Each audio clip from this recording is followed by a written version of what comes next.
OK, donc dans le numéro ici, ce que vous cherchez, c'est le coût de 55 bonbons. Quand on regarde dans le graphique, bien évidemment, on ne le voit pas, le 55 bonbons. Quand vous ne le voyez pas, c'est-à-dire que vous devez trouver l'équation de la droite qui est juste ici, puis ensuite utiliser votre équation, puis remplacer le X par 55. Pourquoi pas le Y? Bien, tout simplement parce que 55 bonbons, ce n'est pas un coût, c'est un nombre de bonbons. Donc, c'est le X. Donc, quand vous commencez à trouver l'équation à partir d'un graphique, la première étape, c'est de faire une table de valeurs.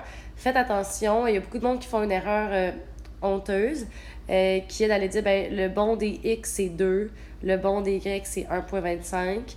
Fait que là, pour leur régularité, ils font genre 1,25 divisé par 2. C'est pas bon, ça, ici, guys. Pourquoi? Parce que t'as aucun point qui est à 1,25, qui est à 2,1,25. Ici, là, il n'y a rien. Fait que c'est pas un point qui est bon. Ce que vous devez aller faire, dans le fond, c'est faire une table de valeurs puis aller mettre 3 points que vous voyez qui arrivent pile sur le quadrillé dans le graphique. Donc ici, moi, le 0, 0, je l'ai choisi. J'ai choisi le 2 et le 2,50 et j'ai choisi le 4 et le 5. Voilà, c'est 3 points. À partir d'ici, ben là, j'ai fait mes bons. Donc, le bon des Y, c'est un bon de 2,50 et le bon des X, c'est un bon de 2.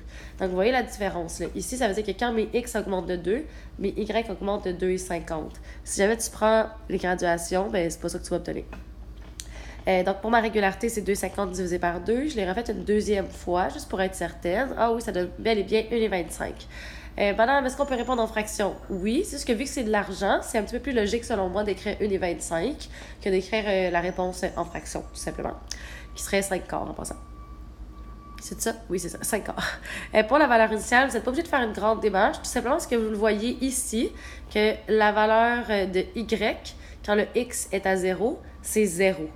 Sinon, vous voyez que le point qui est situé sur l'axe des Y est à 0. Sinon, vous pouvez aussi le voir dans la table de valeur ici. Donc, la valeur initiale, c'est 0.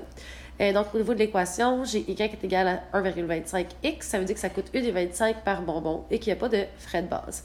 Donc, le coût pour 55 bonbons, après ça, tu fais juste dire, 55 bonbons, est-ce que c'est un coût ou c'est un don de bonbons? C'est un don de bonbons. Et le nombre de bonbons, c'est un X. Donc, tout ce qu'il vous reste à faire, c'est remplacer le X par 125.